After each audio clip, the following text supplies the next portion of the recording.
I'm Dr. Darren O'Brien with your CDOCS tip of the day. In this tip, I want to talk about how to create a guided endo access without having the CCAT software. So you don't need the CCAT endo software to do this, just the regular CCAT implant software. And what you're going to do is you're going to place an implant where you can see the canal.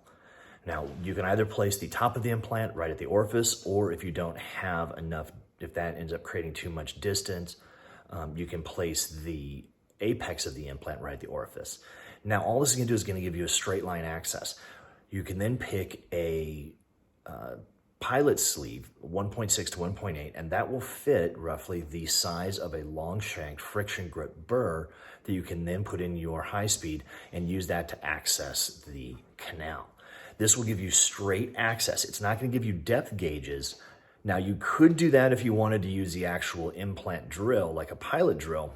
However, the downside to that is you're going to be making a much larger hole. So instead, you can use the pilot hole and just use a long shank friction grip burr, which will actually get you the straight access. So you're going to be able to get into where the canal is without deviation, mesial, distally, buccolingually.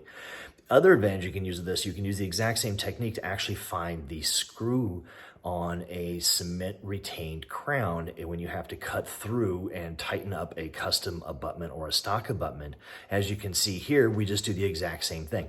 We place the implant centered on where the screw access or the screw hole is going to be, or where the screw is inside the implant, and this will allow us to create a guide that goes straight down in there. And again, if you're using just a pilot drill, that is the size of friction grip long shank burr, and you can utilize that to then access the screw of your implant